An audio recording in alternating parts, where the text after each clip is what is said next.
Quand les nouvelles s'affolent, Métropole fait le point. Le point tous les matins, à 8h, simultanément sur Radio et Télémétropole. Le point est une courtoisie de MSC+, MSC Trading et Maché Titoni. Madame, Monsieur, bonjour. Bienvenue à la rubrique Le Point de Radio et Télémétropole. Nous avons avec nous ce matin le chef de mission de l'USAID, Monsieur John Grock. Avec lui, on va parler du secteur de l'énergie dans la stratégie de l'USAID en Haïti. John Grock, bonjour. Merci d'accepter l'invitation de Métropole. Monsieur, merci à vous. Merci pour l'invitation encore à votre place. Merci. Alors, depuis quelque temps, les populations, par exemple, du Nord-Est réclament de l'électricité. Êtes-vous au courant de cette situation, M. Bock? Oui. Nous suivons de près la situation dans le Nord parce que pour l'USAID, notre travail concernant l'énergie dans le Nord de la facilité de Caracol. C'est l'USAID qui a construit le parc industriel de Caracol et aussi la centrale électrique? Non, pas vraiment. Le parc industriel de Caracol était conduit par la BID. L'USAID a construit la centrale électricité. Seulement, la centrale électricité seulement. Mais la centrale électrique de Caracol ne fournit l'électricité qu'au parc industriel, si je comprends bien. Originalement, c'est vrai. Originalement, la centrale électrique a fourni l'énergie au parc industriel, mais aujourd'hui, la centrale électrique aussi fournit l'électricité aux 4 communes dans le nord de Haïti. La commune de Caracol, la commune Limonade, Terrier-Rouge et Trou-du-Nord.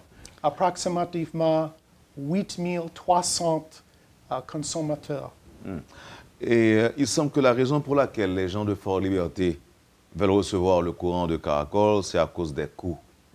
Est-ce qu'ils ont raison de dire que le courant de Caracol est moins cher? En général, pas vraiment. En général, le coût, c'est le même comme le coût ou le tarif de l'ADH. C'est vrai qu'il y a une entreprise de textile dans le parc industriel qui le coût c'est moins cher, mais c'est temporaire seulement. En général, le coût est le même. Vous voulez dire que le courant n'est pas gratuit? Non, c'est très important que chaque consommateur paye pour l'électricité parce qu'il y a beaucoup de coûts pour l'entretien de centrales électriques, pour payer les emplois, pour l'essence. C'est très difficile fournir l'électricité sans d'argent. C'est pas possible pour l'électricité être gratuite. Vous voulez dire que la centrale électrique de Caracol appartient à l'EDH? Maintenant, la centrale électrique de Caracol est gérée par l'USAID, par notre contracteur. Est-ce que l'USAID ne travaille pas avec l'EDH pour résoudre tous ces problèmes? Oui. Actuellement, le contracteur de l'USAID travaille avec l'EDH dans les centrales électriques dans Fort Liberté. Récemment, l'EDH centrale électrique dans Fort Liberté en casse. Donc, notre contracteur a assisté à réparer la facilité. Malheureusement, aujourd'hui, le circuit de distribution et transmission pour la plante à Fort Liberté ne marche pas. Donc, les consommateurs de Fort Liberté, aujourd'hui, il n'y a pas d'électricité. So, le problème est très grave. Les problèmes de l'EDH sont profonds, sont graves, sont énormes. Oui, les problèmes de l'EDH sont très profonds et très graves. C'est le problème de gestion, le problème économique parce qu'il y a beaucoup de consommateurs de l'EDH qui ne payent pas. Paient pas pour l'électricité. So, l'entretien, le circuit de transmission, c'est pas possible sans l'argent. Comment est-ce que l'USAID collabore avec le gouvernement haïtien pour renforcer ce secteur considéré comme vital pour le développement d'Haïti? Oui, c'est vrai. Sans électricité, il sera très difficile. La croissance économique sera très, très difficile. Par exemple, l'investissement, c'est très difficile sans l'électricité. Pour les écoles, pour les étudiants, livres, c'est très difficile. Par exemple, pour les usines, les affaires, les hommes d'affaires, c'est très difficile sans l'électricité. So, c'est vital, c'est profond. Mais comment votre bureau en Haïti, comment l'USAID collabore avec le gouvernement haïtien?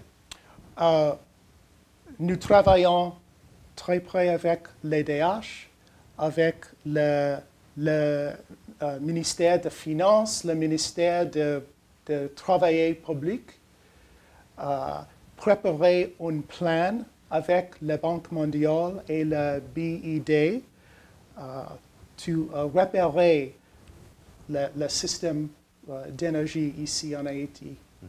Donc Désolé, mais pour nous, en particulier dans le nord, dans la centrale électrique de Caracol, c'est pour nous le plus important aujourd'hui. Mais et le reste du pays, à Port-au-Prince par exemple, et à Port-au-Prince, on n'a que quelques heures de courant électrique. Je crois peut-être 8 ou 10 heures par jour. Mais après le tremblement de terre, l'USAID a réparé 5 sous-stations d'électrique ici au Port-au-Prince. Est-ce que l'USAID accompagne le gouvernement haïtien? Ou encore, est-ce que l'USAID donne une assistance financière aux techniques, au gouvernement haïtien pour l'aider à résoudre les problèmes du courant électrique? Oui. L'USAID a un programme d'assistance technique à l'EDH. Le projet finit l'an dernier. Mais nous avons des techniciens qui travaillent dans le bureau de l'EDH ici à Port-au-Prince. To augmenter l'entretien, augmenter la gestion dans l'EDH. Est-ce que l'USAID est satisfaite de ce qui se passe, du travail fourni? Pas complètement. Okay. Pas complètement. Il y a beaucoup de défis pour l'EDH. Il y a beaucoup de défis pour Haïti concernant l'énergie. Ce programme vous a coûté combien d'argent Pour nous, pour le projet avec l'EDH, c'est 12 millions de dollars américains. Dans le Nord, construire la centrale électrique de Caracol, approximativement 25 millions de dollars. Mais maintenant, pour l'opération par notre contracteur, approximativement 20 millions de dollars. So pour nous, c'est un grand investissement. Dites-nous, on a l'impression que l'USAID ou encore le gouvernement préfère les centrales thermiques aux centrales hydrauliques. Pourquoi? Hydraulique, je ne sais pas. Vous ne savez pas? No, I don't. OK. Mais vous financez... Excuse-moi, peut-être parce que le coût de l'essence, de l'essence est très, très cher. Oui, mais on ne fait que ça. On ne fait que supporter, qu'accompagner Haïti à maintenir ou à entretenir les centrales thermiques. Pour faire fonctionner les centrales thermiques, on a besoin du carburant, pas vrai? Oui. Et le prix, c'est cher. Oui, Et pour les centrales hydrauliques, l'eau, on ne paie rien pour l'eau. L'eau est disponible. exactement. Et pourquoi on n'a pas choisi les centrales hydro? Peut-être c'est l'availabilité de l'eau. Vous parlez de disponibilité de l'eau. Exactement, exactement. So, je ne sais pas exactement. Dans le Nord, je pense que de l'eau, il n'y a pas beaucoup de l'eau. So, OK. Maintenant, et que fait l'USAID face aux réclamations des habitants de Fort-Liberté et Ouanamet? Actuellement, nous travaillons avec l'EDH, réparer le circuit de transmission, le circuit de distribution de centrales électriques de Fort-Liberté. Donc, l'avenir, l'EDH peut fournir l'électricité à Fort-Liberté, à Ouanamet. À votre avis, quel est le problème réel de l'EDH? Je pense que le problème réel concerne la gestation. La gestion. La gestion, oui. C'est-à-dire?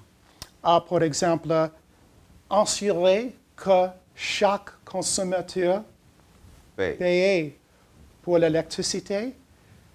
Autrefois, couper la ligne. Pas gratuite. Pas gratuite. Oh, C'est tout, excusez-moi, être une entité commerciale. Commerciale viabilité. Donc, selon vous, aujourd'hui, l'EDH n'est pas une entité commerciale. Non, malheureusement, l'EDH a besoin d'une subvention du ministère des Finances. Je pense que 100 millions, peut-être plus que 100 millions de dollars par an en subvention. Donc, ce n'est pas normal, d'après vous.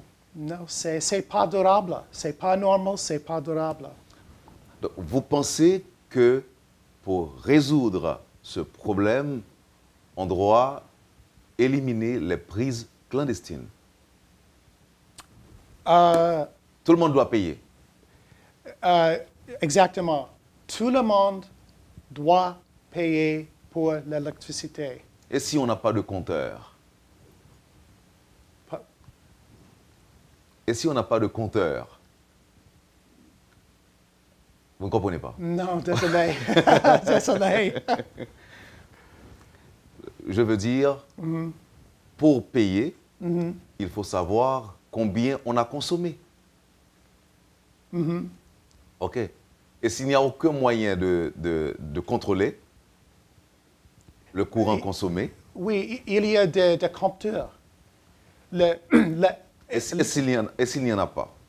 Yeah, l'EDH doit installer des compteurs pour chaque consommateur d'électricité. C'est le seul moyen, selon vous, de résoudre ce problème? Il y a des autres défis. Il y a des défis de technique. Par exemple, le système, les circuits de distribution sont très vieux. So, il y a beaucoup de travail. Oui, mais comment vous pouvez aider au niveau de l'USAID? How can you help? Par exemple, notre projet dans le Nord, c'est un exemple pour les DH. Un exemple d'une entreprise commerciale viable. Une entreprise d'énergie où les consommateurs paient pour l'électricité. Maintenant, on fait l'expérience dans le Nord. Oui, mais malheureusement, le processus de normalisation n'est pas fini encore. Donc, pour notre projet, il y a beaucoup de consommateurs qui ne payent pas pour l'électricité. Donc, nous pouvons couper la ligne. Nous devons installer les compteurs dans chaque maison. Est-ce que vous pouvez couper le courant du bureau étant, ou est-ce que vous devez aller chez la personne pour couper le courant? Couper la ligne pour chaque maison. Un technicien va aux maisons parce que la leçon est l'électricité pas gratuite. Pas gratuite. Merci. John Grock, chef de mission de l'USAID en Haïti. Avec notre invité ce matin, nous parlons du secteur énergétique, du courant électrique, secteur vital pour le développement du pays. On va observer la pause et on va revenir pour parler d'autres sujets, pour aborder d'autres sujets avec vous. D'accord? D'accord. Merci. Vous suivez, madame, monsieur, la rubrique Le Point de Radio et Télémétropole. John Grock de l'USAID est notre invité ce matin. Merci de votre intérêt. Ne quittez pas, on vous revient tout de suite après la pause. Le Point est une courtoisie de MSC+, MSC Trading et Maché Titoni. Merci, madame, monsieur, de votre patience et de votre intérêt. Vous suivez la rubrique Le Point de Radio et Télémétropole. John Grock de l'USAID est notre invité ce matin. Avec lui, nous parlons du secteur de l'énergie dans la stratégie de l'USAID en Haïti. Est-ce que ça va, monsieur Grock? Ça va bien, merci. Ça va bien, OK. Et je rappelle que vous représentez l'USAID à cette émission et vous vous occupez également du courant électrique, notamment dans le Nord. OK. Dans votre travail, avez-vous l'habitude d'entendre parler de Cumberland?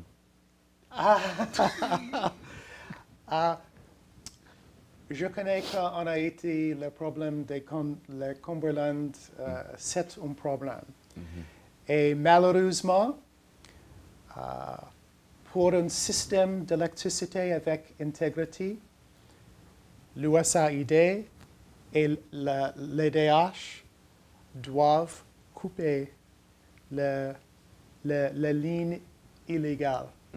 Alors, les prises illégales. La prise illégale. Oui, mais c'est pas acceptable. Il y a des prises qui sont visibles, c'est-à-dire il y a des endroits où l'on peut facilement voir les prises. Elles sont nombreuses et visibles.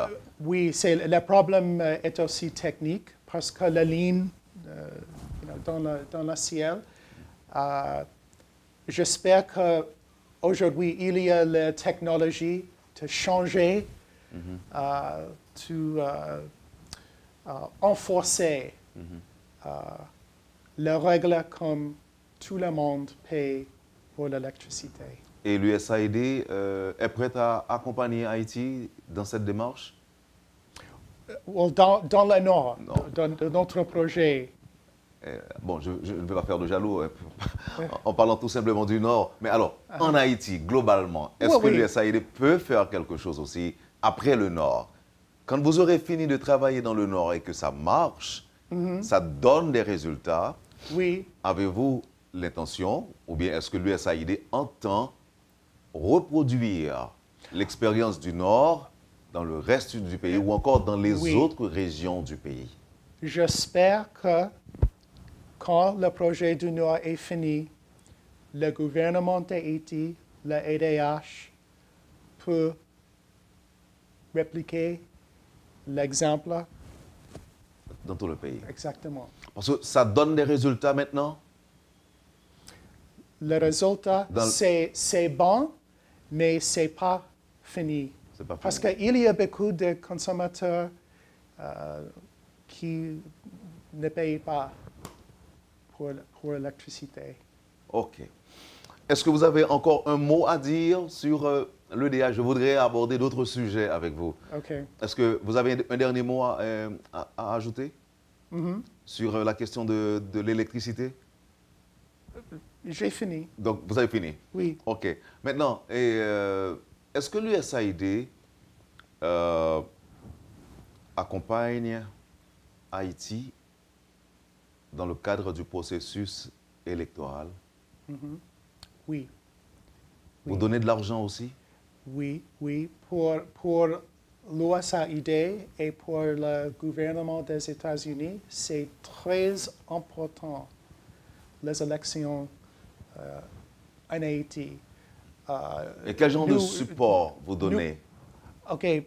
Pour l'USAID, il y a une enveloppe de fonds de bailleurs gérée par les Nations Unies. USAID donnera des fonds aux Nations Unies pour la gestation Pour la gestion. des élections. OK. Donc, combien d'argent les États-Unis entendent donner? Pour l'enveloppe, approximativement 6 ou 7 millions de dollars américains. Donc ça, c'est une assistance financière et technique. Oui, technique. Par exemple, la préparation de ballots. De ou bulletins. par exemple, les observateurs pour l'élection des observateurs domestiques, les observateurs internationaux. C'est pour la logistique. OK. C'est à ce niveau-là que l'USAID va intervenir. Well, intervenir comme un partenaire du gouvernement d'Haïti. C'est ça. Donc, le support sera logistique et financier et technique. Oui. OK. Et comment qu'est-ce que vous voyez aujourd'hui? Est-ce que le processus électoral marche ou bien avance de façon positive Maintenant, c'est positif, mais il y a beaucoup de travail est nécessaire parce que aujourd'hui, il y a les trois, il sera trois élections, août, octobre et novembre, décembre. So, les logistiques sont très difficiles. Le coût est très haut. So, Pourquoi les États-Unis veulent supporter les élections en Haïti? parce que pour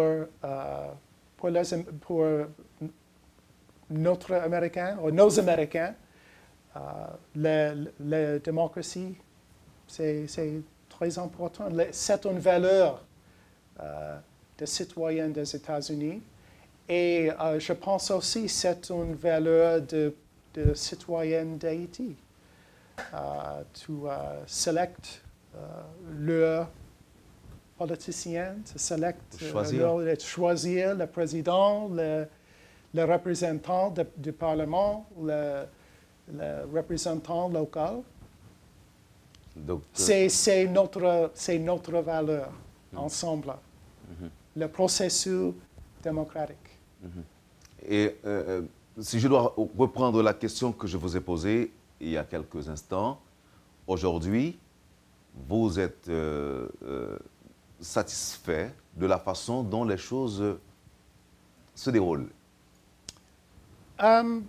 Satisfait, mais